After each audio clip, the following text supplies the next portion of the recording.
Olá, irmãos e irmãs em Cristo Jesus. Bem-vindo ao meu canal da Bíblia, ouvindo a voz de Deus. Estou aqui para gravar para vocês mais um vídeo do Evangelho de Marcos. E hoje é a lição 12, que tem como tema julgado e crucificado. Antes de a gente falar desse tema, vamos orar, pedindo a sabedoria de Deus, para nós entendermos esse tema. Querido Deus, amado Pai, que habita nos altos céus, te agradeço, Senhor, por mais esse começo de semana. Te agradeço, Senhor, pela vida, pela saúde.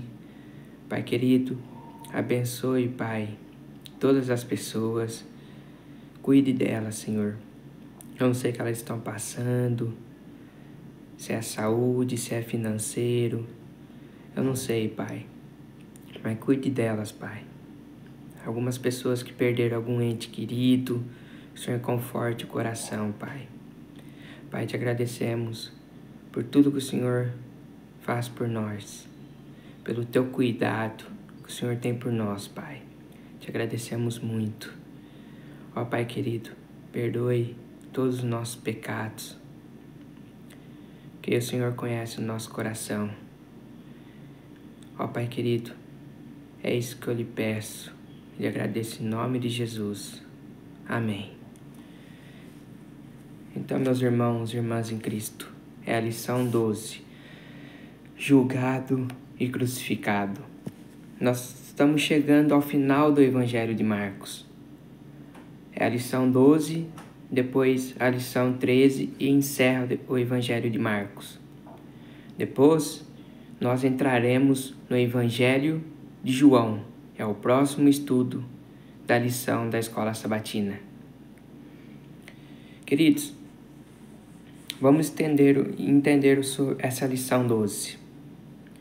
Antes, se inscreva no meu canal, deixe seu like, ative o sininho das notificações para receber meu vídeo. Me ajude aqui no YouTube. Preciso da ajuda de vocês. Então vamos para a lição 12, o verso para memorizar. Por volta das 3 horas da tarde, Jesus bradou em alta voz: Eloi, Eloi, lama sabachthani, que significa: meu Deus, por que me abandonaste? Esta passagem está em Marcos 15, versos 34. Aqui em Marcos capítulo 15 é o centro da narrativa da paixão. Apresenta o julgamento de Jesus, sua condenação, a zombaria dos soldados, sua crucificação, sua morte e seu sepultamento.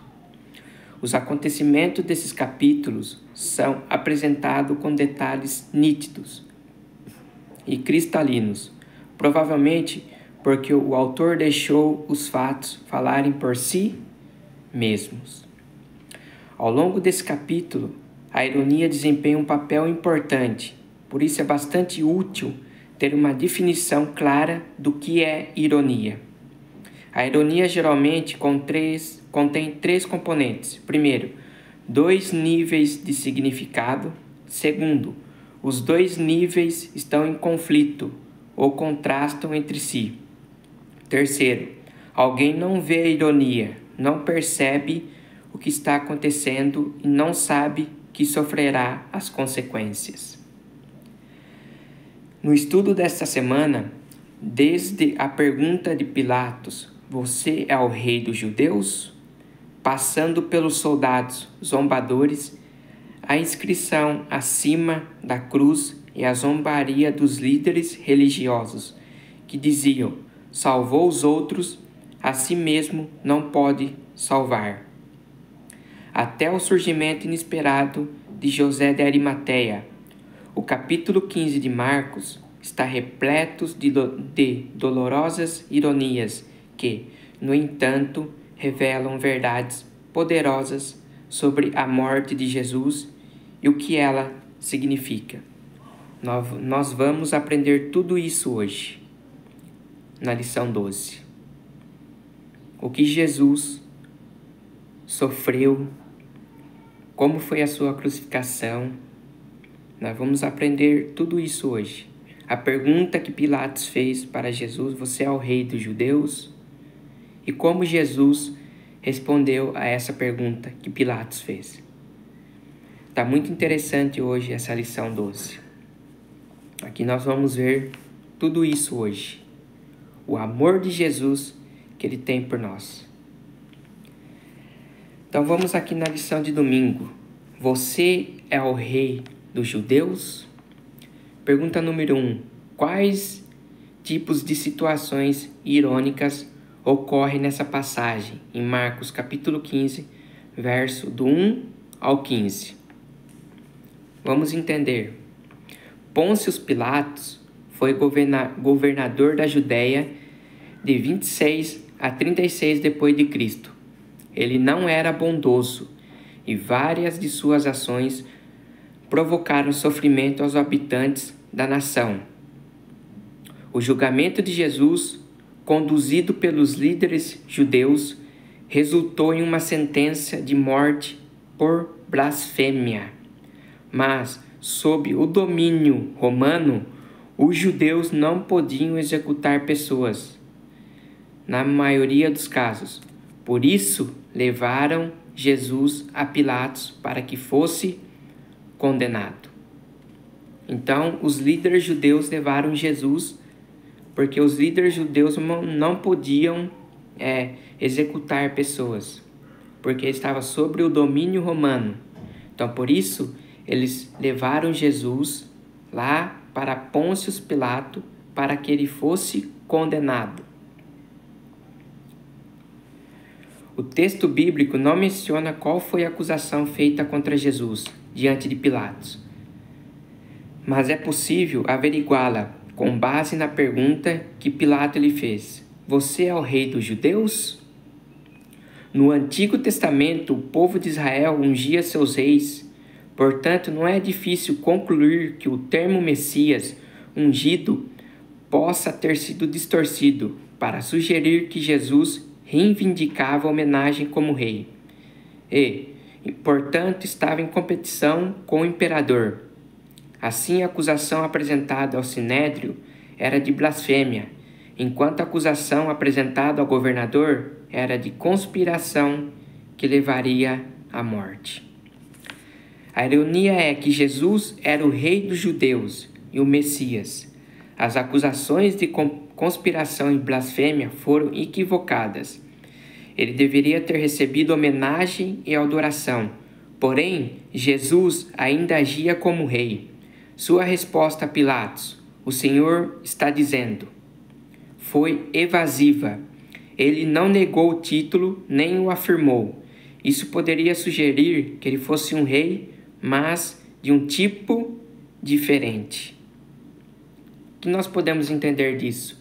Que Jesus, os judeus, pensavam que quando Jesus viesse pela primeira vez, ele iria ser rei de Israel. Jesus, os judeus pensavam que eles iam tirar eles do jugo romano, do poder romano. Mas Jesus não era rei deste mundo. Jesus veio para quê? Para morrer em nosso lugar. Foi para isso que Jesus veio, para pregar a palavra, para trazer a verdade para nós. Vamos lá para João 18, verso 33 ao 38. João 18, Evangelho de João 18,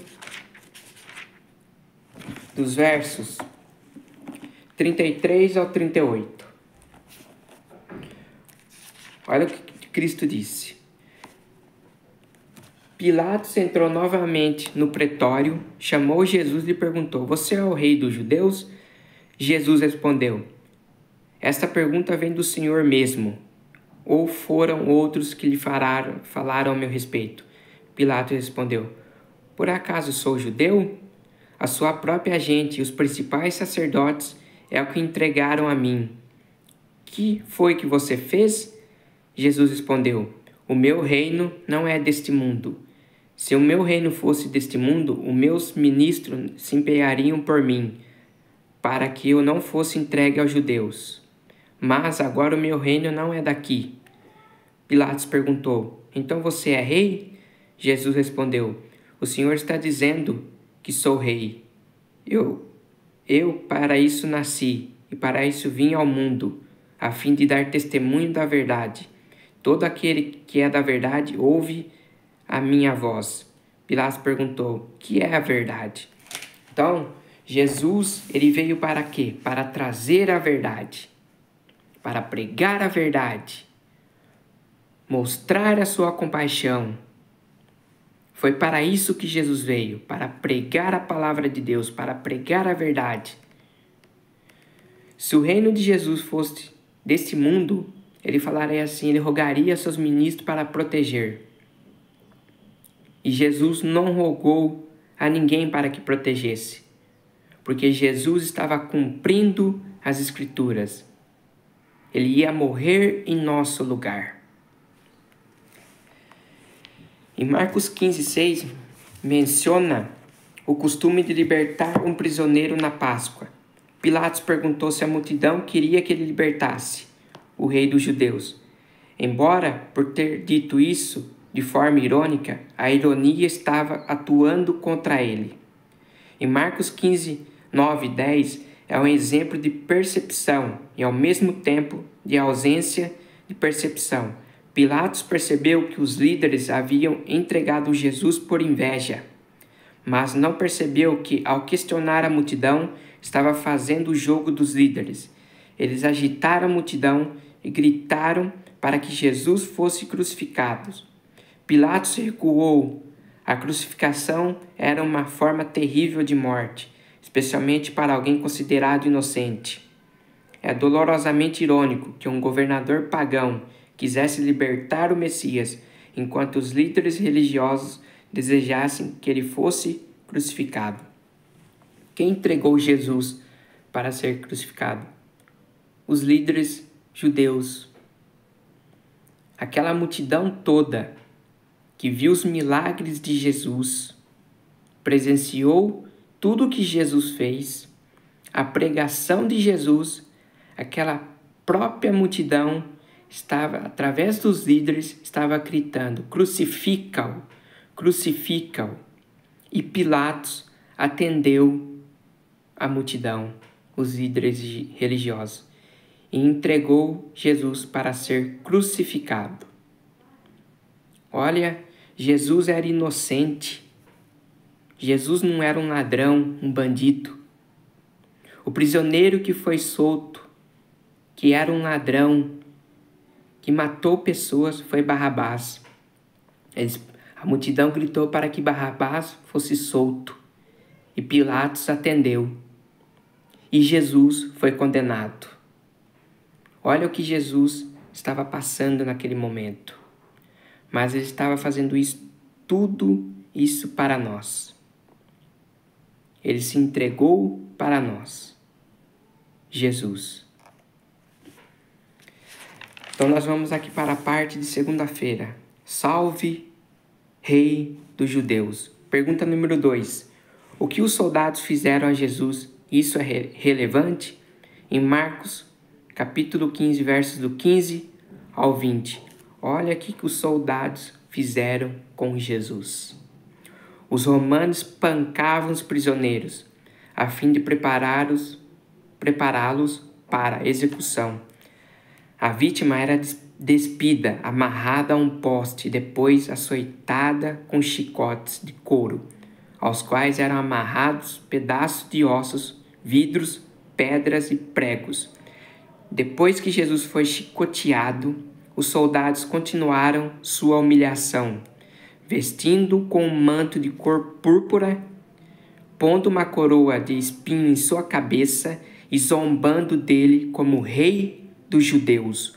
Os soldados, chamados de tropa ou corte, eram um grupo de 200 a 600 homens. A ironia da cena é evidente para o leitor, porque Jesus realmente era o rei, e as palavras zombeteiras dos soldados proclamavam essa verdade. A ação dos soldados era uma paródia de como eles saudavam ao imperador romano com as palavras: "Salve, Imperador César". Assim há uma comparação implícita com o imperador.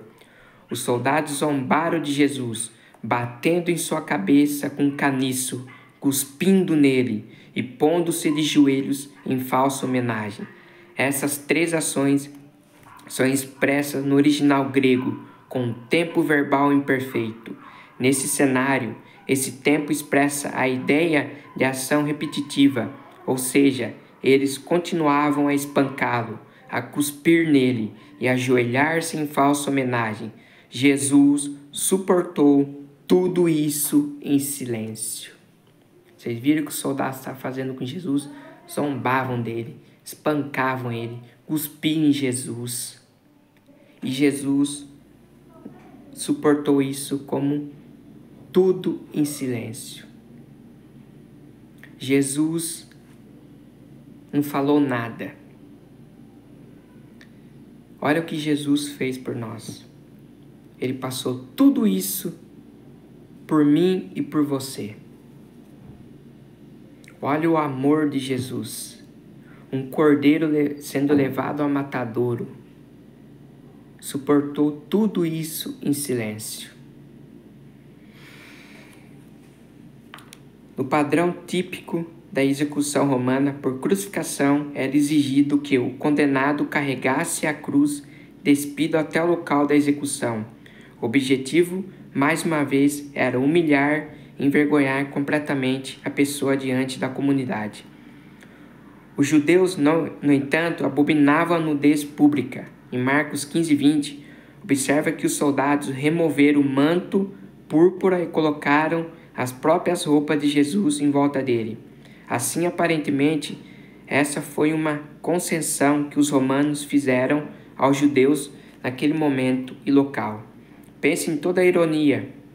Os soldados se curvaram e prestaram homenagem a Jesus como rei, em atitude de zombaria, embora Jesus realmente fosse rei, não apenas dos judeus, mas também o rei deles. Jesus também era o rei daqueles soldados. Soldados fizeram tudo isso contra Jesus. Aqueles homens não sabiam o que faziam. A ignorância o desculpará no dia do juízo. O que esses soldados romanos fizeram com Jesus? Quando Jesus voltar a esta terra, esses soldados que zombaram de Jesus, cuspiram nele, chicotearam Jesus, Jesus vai ressuscitá-los na sua volta para mostrar o seu poder. Depois, esses soldados vão morrer. Jesus vai fazer isso para mostrar para eles: olha o que vocês fizeram ali comigo. Vocês viram os meus milagres. Vocês presenciaram tudo o que eu fiz, mas vocês não creram em mim. Vocês zombaram de mim. Jesus vai mostrar tudo isso para aqueles soldados. Jesus vai mostrar um filme para aqueles soldados. Tudo o que eles fizeram.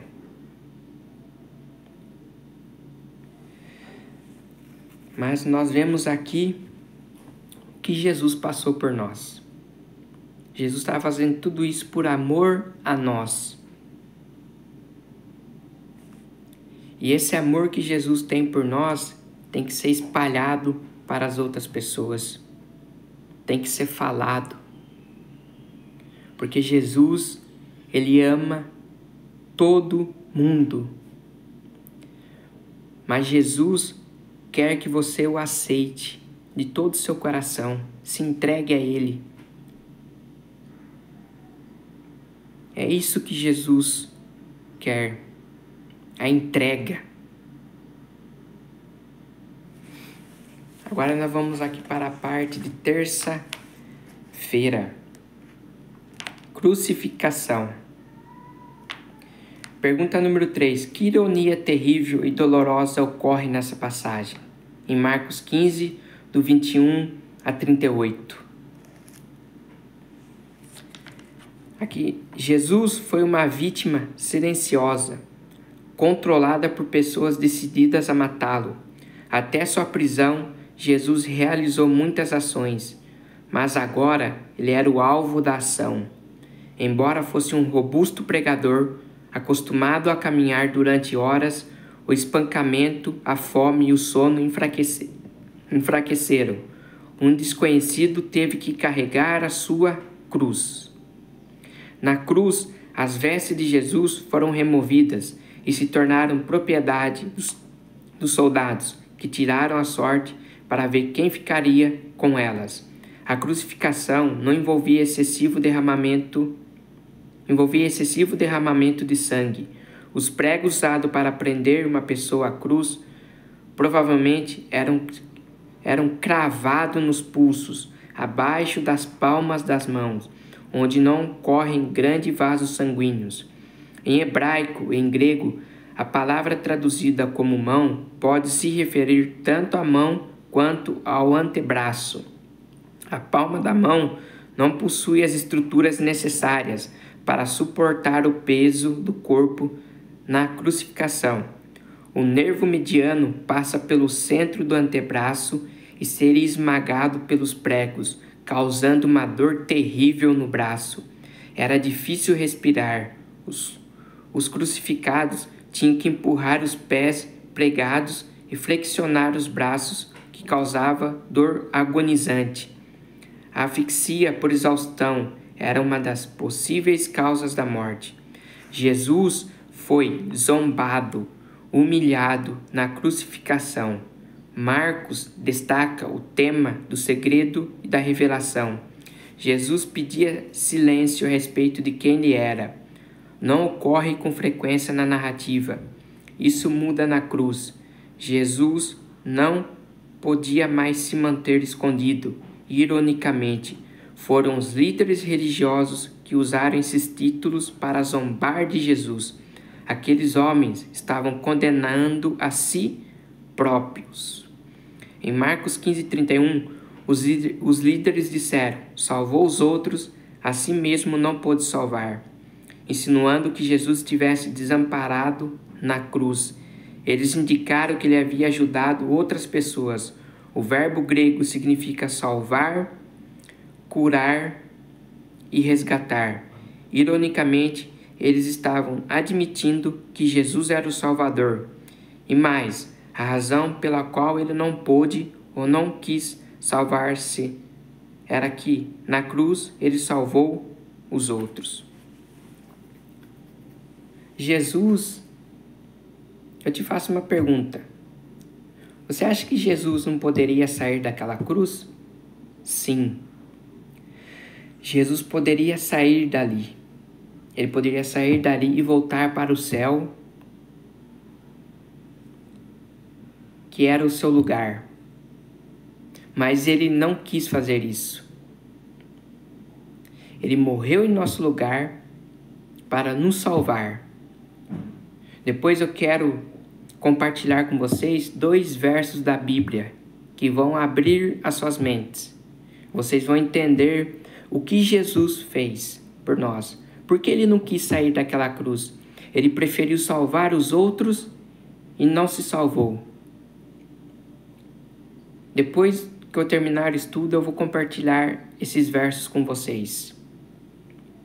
Mas vocês viram como é que era a crucificação? Jesus, os soldados pregaram pregos aqui na mão de Jesus, bem nessa parte. E aqui. E nos pés, aqui nos pés de Jesus, que eu vou falar para vocês, pregaram pregos aqui. Imagine a dor que essas pessoas sentiam quando eram crucificadas.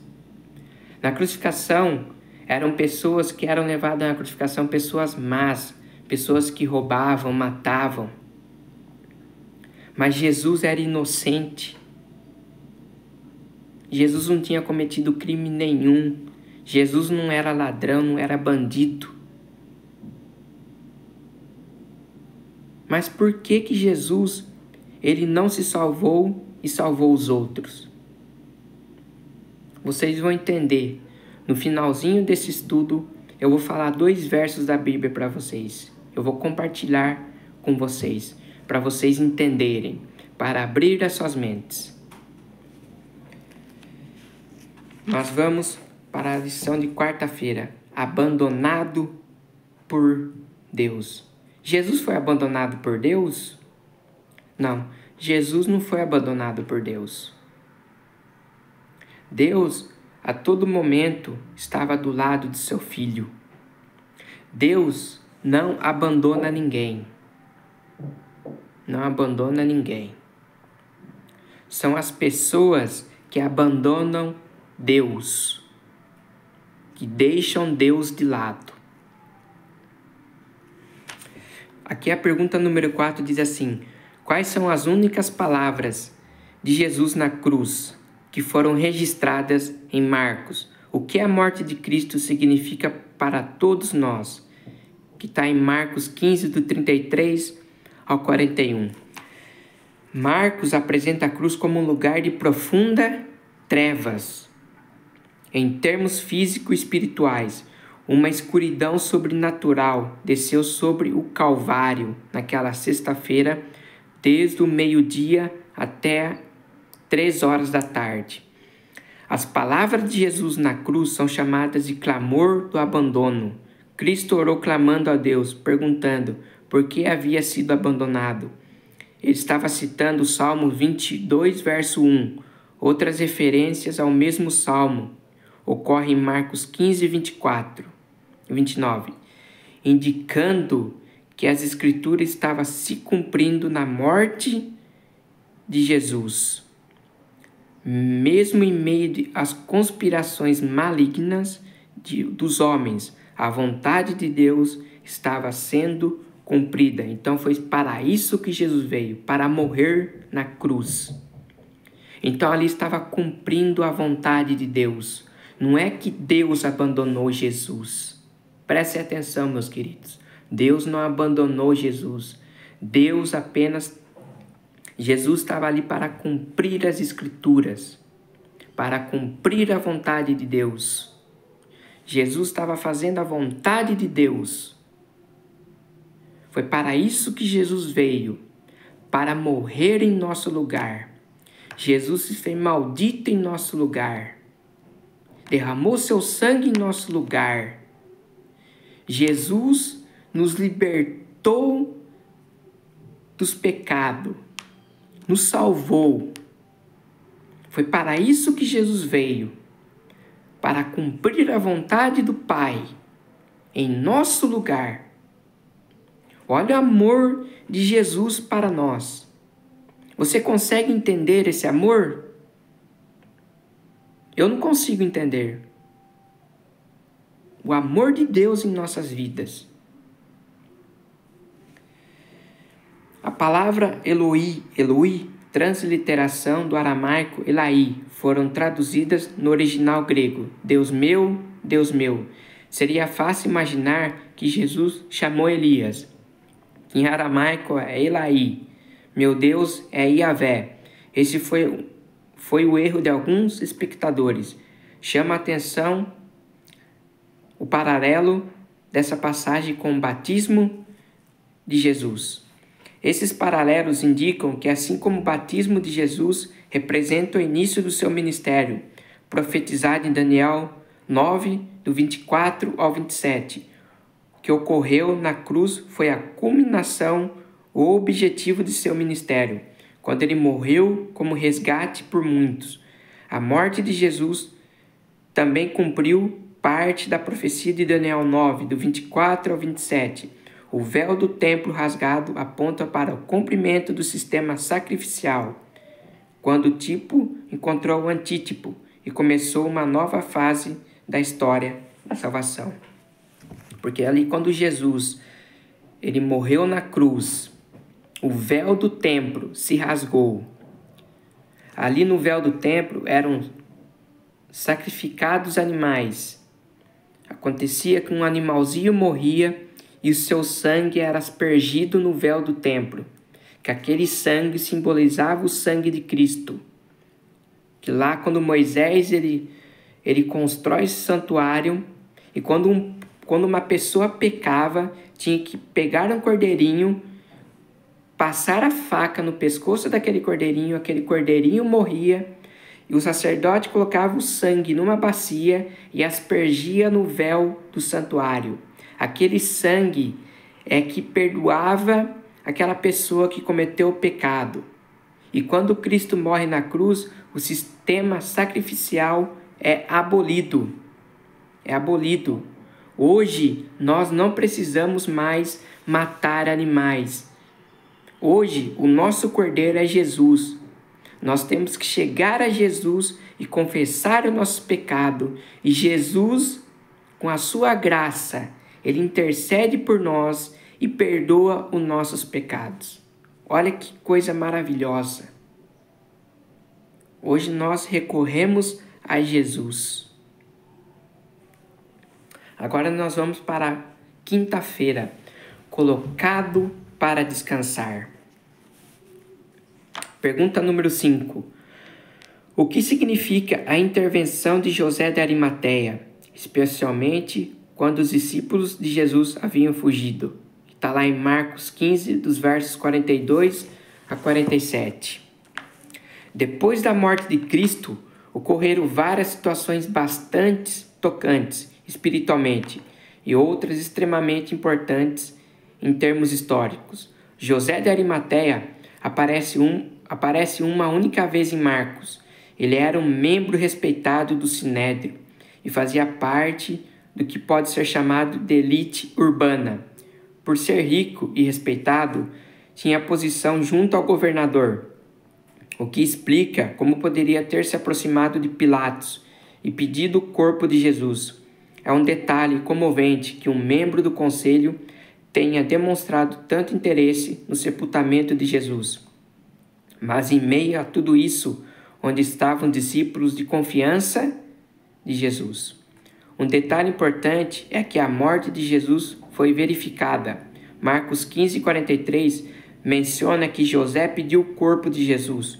Contudo, Pilatos ficou surpreso ao saber que ele já tinha morrido. Por isso convocou o centurião encarregado da crucificação e perguntou se Jesus realmente tinha morrido. O centurião confirmou que sim. Isso é importante porque posteriormente alguns disseram que Jesus não havia morrido na cruz, mas apenas desmaiado. O testemunho do centurião ao governador romano contraria essa afirmação. Afinal, os romanos sabiam executar criminosos. José levou uma mortalha de linho para envolver Jesus e colocou seu corpo em um túmulo, escavado na rocha, que era grande e suficiente para que as pessoas entrassem nele. Marcos nota que além de José de Arimateia, 2 mulheres viram o local, Maria Madalena e Maria, mãe de José. Essas 2, juntamente com Salomé, assistiram à crucificação à distância. As 3 iriam ao túmulo no domingo de manhã para, segundo pensavam, completar o trabalho de embalsamar Jesus. Em Marcos 16, 1. Por que essas mulheres são mencionadas? Porque elas testemunhariam que o túmulo estava vazio. E, portanto, seriam testemunhas da ressurreição de Jesus. Então, essas mulheres, elas iam testemunhar a ressurreição de Jesus. Elas iam ser as primeiras a saber que Jesus ressuscitou. Porque em Marcos menciona isso. Por que menciona essas mulheres? Porque essas mulheres testemunhariam a ressurreição de Jesus e essas mulheres iam testemunhar aos discípulos que Jesus ressuscitou. Por isso que Marcos menciona essas mulheres. Agora aqui é a lição de sexta, estudo adicional. Pilatos desejava libertar Jesus. Contudo, viu que não podia fazer isso e ainda conservar sua posição e honra. Em vez de perder seu poder no mundo, escolheu sacrificar uma vida inocente. Quantos para escapar de prejuízo ou sofrimento, também sacrificam um princípio. A consciência e o dever apontam a um caminho, o interesse egoísta indica outro. A corrente se dirige vigorosamente para o lado errado. Aquele que consente com o mal é levado para as densas trevas de culpa. A iniquidade de todos nós foi posta sobre Cristo como nosso substituto e fiador. Ele foi contado como transgressor para nos livrar da condenação da lei. A culpa de todo descendente de Adão pesava sobre ele.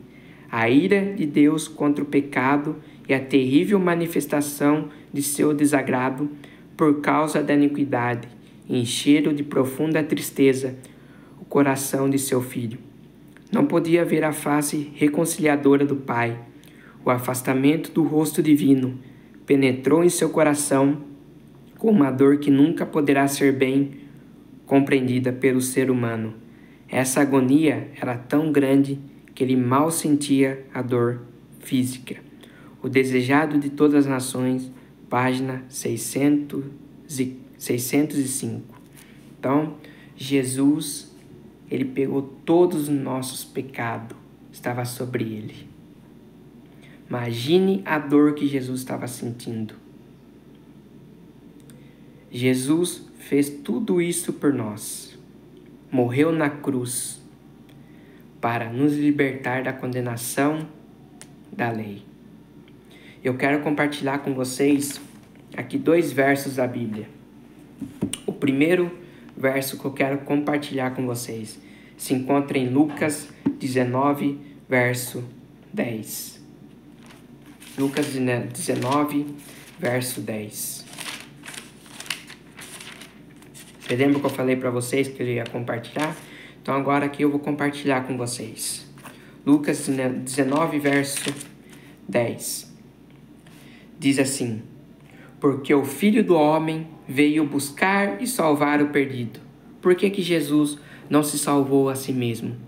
Porque ele veio buscar e salvar o perdido. Jesus, ele salvou os outros. Ele nos salvou. Ele nos libertou da condenação da lei. Ele morreu em nosso lugar. Foi para isso que Jesus veio aqui na terra, para buscar e salvar o perdido. Antes nós estava perdido, agora nós não estamos mais perdidos, porque Jesus já fez isso por nós. Ele nos libertou.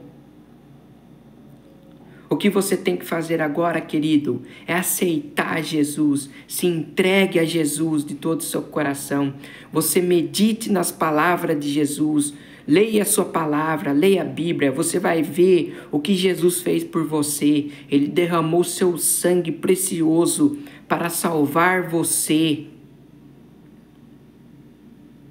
Agora o outro verso que eu queria compartilhar com vocês está em 1 Pedro 2, 24. 1 Pedro 2, 24.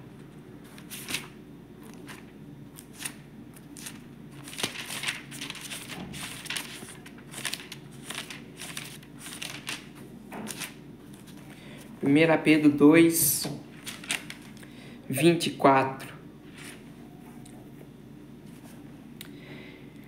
Olha o que Jesus fez por você. Carregando ele mesmo em seu corpo sobre o madeiro os nossos pecados, para que nós, mortos para os pecados, vivamos para a justiça. Pelas feridas dele vocês foram sarados. Então Jesus fez isso por você. Ele pegou todos os seus pecados que você tinha e foi o peso sobre nele, na cruz. E nós fomos libertos. Nós temos que viver uma nova vida com Cristo. As coisas erradas que você fazia, você não vai fazer mais. Cristo já fez isso por nós. Ele nos resgatou da maldição da lei. Porque Ele te ama. Se entregue a Jesus. Mas de coração. De todo o seu coração. Se entregue.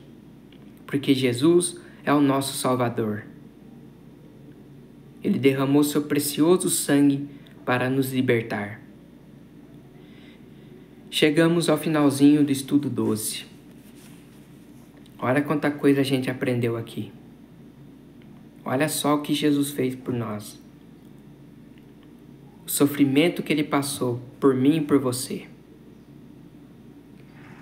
Queridos, se inscreva no meu canal, deixe seu like, ative o sininho das notificações para receberem meu vídeo. Que Deus abençoe vocês e uma boa semana na presença de Deus.